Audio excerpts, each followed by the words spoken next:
But first, the 118th Congress is on hold. The House of Representatives adjourned Tuesday without electing a speaker or swearing in its members. After 3 rounds of voting, Republican Congressman Kevin McCarthy did not gain the 218 votes needed to step up as the next leader of the chamber.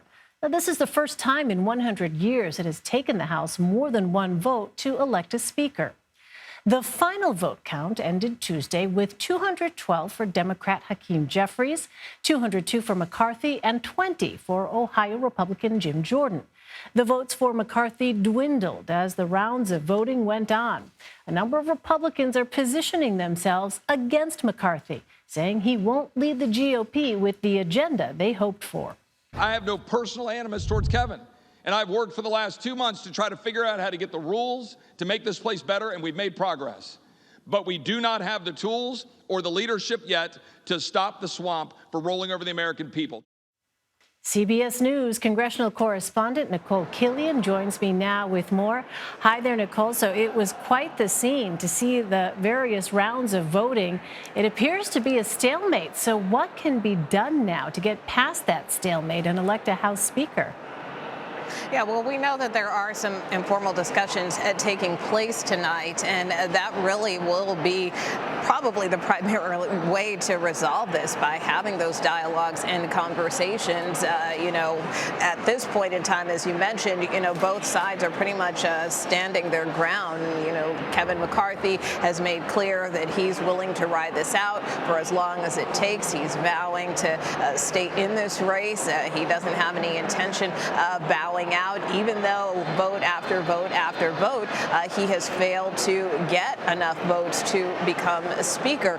And what he has made clear is that he doesn't feel that he should concede to this minority of members that oppose him. At the end of the day, it was 19 or 20 members that voted against his speakership. He believes that he has the support of 90% of the conference, and so he is hoping that at some point that will manifest in him getting the gavel at some point. On the other side, you have these hardline, mostly conservative members who feel that he just hasn't given in enough to their desires and demands, whether that is a rules package that was recently proposed by the leader that was released on behalf of the conference, where some conservatives feel that he could have gone farther, that they put a lot of ideas to the speaker, to the leader several months ago, and that they are now just seeing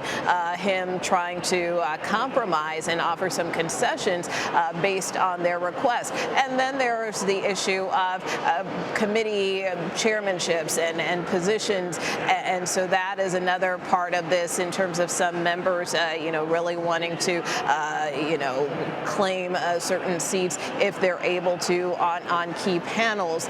McCarthy has made clear that he wants a lot of these panels to reflect the ideological spectrum of the conference. But again, these are just some of the reasons why some members are opposed. And then others just feel that he is too moderate for them, that he has aligned himself with Democrats too often when it comes to, for instance, issues of spending and that recent passage of the omnibus bill that we saw at the end of the last conference. And so they just simply don't trust that he will uphold their conservative priorities and values. So, Nikole, given those differences that you just outlined, how could this divide now impact the Republican House caucus over the next 2 years?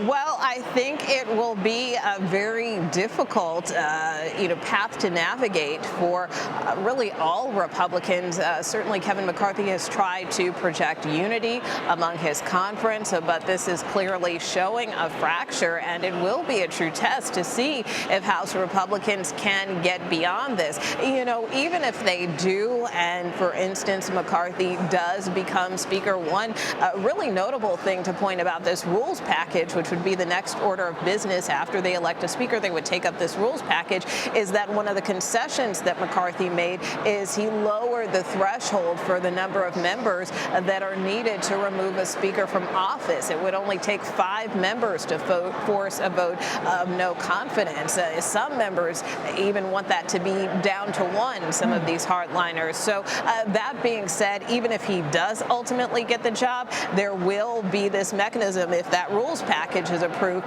to potentially remove him with just a small number of votes. Right. It'll be really interesting to see how this dynamic plays out. Nikole Killion on Capitol Hill. Nikole, thank you.